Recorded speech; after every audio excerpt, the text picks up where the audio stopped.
الحمدللہ وحدہ لا شریک لہ والصلاۃ والسلام علی من لا نبی بعد۔ نماز تہجد اور نماز تراویح الگ الگ نمازیں ہیں، دونوں میں فرق ہے، یہ بات ذہن نشین فرما لیں۔ میں آج کی مجلس میں آپ کی خدمت میں چند ایک فرق پیش کر دیتا ہوں تاکہ تراویح اور تہجد کو سمجھنے میں آسانی ہو۔ نمبر 1، تہجد قرآن کریم سے ثابت ہے، وَمِنَ اللَّيْلِ فَتَہَجَّدْ، جبکہ تراویح حدیث پاک سے ثابت ہے، شَهْرٌ كَتَبَ اللَّهُ عَلَيْكُمْ صِيَامًا وَسَنَنْتُ لَكُمْ قِيَامًا، سنن ابن ماجہ۔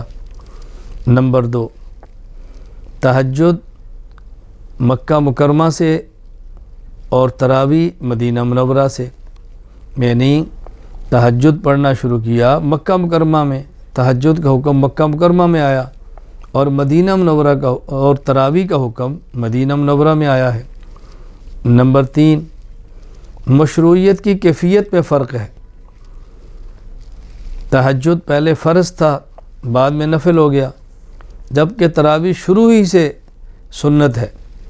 تہجد کے بارے میں امی عائشہ رضی اللہ تعالیٰ عنہ فرماتی ہیں، فصار قیام اللیل تطوعا بعد فریضہ، پہلے فرض تھا اور پھر یہ نفل ہوا، سنن ابی داؤد میں ہے، جبکہ تراویح سنت موقدہ ہے۔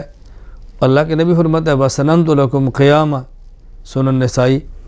اور شرح النقایہ ملا علی قاری فرماتا ہے وَالْحَاصِلُ أَنَّ الْأَصَحَّ فِيهَا أَنَّهَا سُنَّةٌ مُؤَكَّدَةٌ۔ نمبر 4، تہجد بغیر جماعت کے افضل ہے، تراویح جماعت کے ساتھ افضل بلکہ سنت مؤکدہ علی الکفایہ ہے۔ سنت مؤکدہ علی الکفایہ کا معنی اگر کچھ لوگ جماعت سے پڑھ لیں اور باقی لوگ بغیر جماعت کے تراویح اکیلے اکیلے پڑھ لیں تو کسی کو گناہ نہیں ہوگا، اور کوئی بھی جماعت نہ کرائے تو پھر سب گناہ گار ہوں گے۔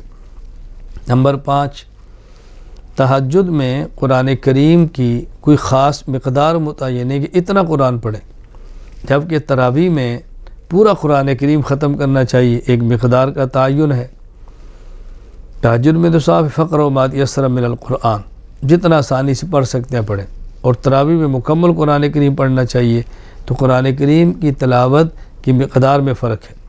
نمبر 6، تہجد اور تراویح کی رکعات کے تعیین میں فرق ہے، یعنی تہجد میں 20 رکعت ہیں، کوئی عذر ہو وقت کم ہو 6 پڑھ سکتے ہیں، آنکھ دیر سے کھلی ہے 4 پڑھ سکتے ہیں، 2 بھی پڑھ سکتے ہیں، 2 4 6 8، جبکہ تراویح نہ 18 ہے نہ 22 ہے، تراویح ہے ہی 20 رکعت۔ اگر کوئی شخص 20 رکعت کی بجائے 18 پڑھتا ہے تو اس نے گویا 2 رکعت کم پڑھی ہے، تراویح ہوگی 20۔ تو تہجد اور تراویح کی رکعت کے تعیین میں فرق ہے، اس کو اچھی طرح سمجھ لیں۔ تہجد کی کم از کم 2 رکعت ہیں اور زیادہ 8 ہیں، جبکہ تراویح کی کم اور زیادہ نہیں، تراویح کی ہیں ہی 20 رکعت۔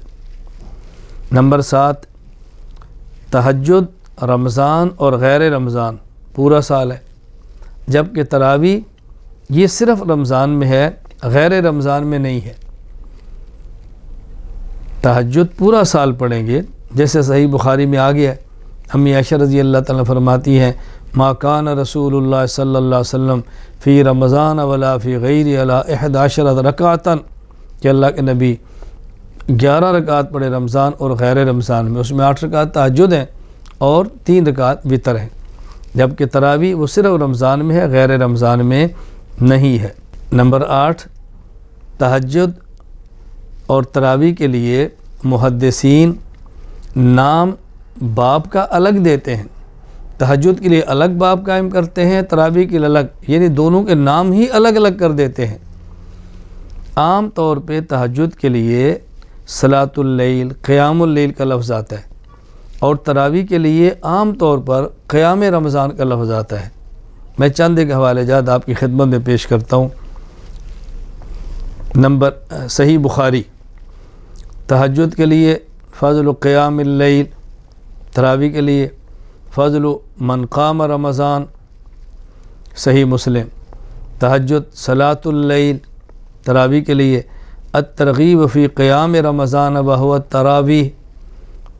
سنن ابی داؤد، تہجد کے لیے فی صلاۃ اللیل، تراویح کے لیے قیام شہر رمضان سنن ترمذی، تہجد کے لیے فی فضل صلاۃ اللیل، تراویح کے لیے باب ما جاء فی قیام شہر رمضان، سنن ابن ماجہ، تہجد کے لیے ما جاء فی قیام اللیل، تراویح کے لیے باب ما جاء فی قیام شہر رمضان، موطا امام مالک، تہجد کے لیے فی صلاۃ اللیل، تراویح کے لیے قیام شہر رمضان، موطا امام محمد، تہجد کے لیے صلاۃ اللیل، تراویح کے لیے قیام شہر رمضان، صحیح ابن حبان، تہجد کے لیے فصل فی قیام اللیل، تراویح کے لیے فصل فی التراویح، مجمع الزوائد، تہجد کے لیے فی صلاۃ اللیل، تراویح کے لیے قیام رمضان، سنن کبریٰ للبیہقی، تہجد کے لیے فی قیام اللیل، تراویح کے لیے شہر رمضان، مشکات المصابیح، تہجد کے لیے صلاۃ اللیل اور تراویح کے لیے قیام شہر رمضان۔ اگر دونوں نمازیں ایک ہیں تو دونوں کے لیے جدا جدا باب قائم کرنے کی ضرورت ہی کیا ہے؟ تو محدثین کی مبارک عادت اور مبارک ذوق یہ ہے، تہجد کے باب کا نام الگ رکھتے ہیں اور تراویح کے باب کا نام الگ رکھتے ہیں۔ تو یہ میں نے آپ کی خدمت میں تہجد اور تراویح کے درمیان 8 فرق بیان کیے ہیں تاکہ غلط فہمی کے اندر کوئی شخص مبتلا نہ ہو، کوئی آپ کو غلط فہمی کے اندر مبتلا کر نہ سکے۔ وآخر دعوانا ان الحمد للہ رب العالمین۔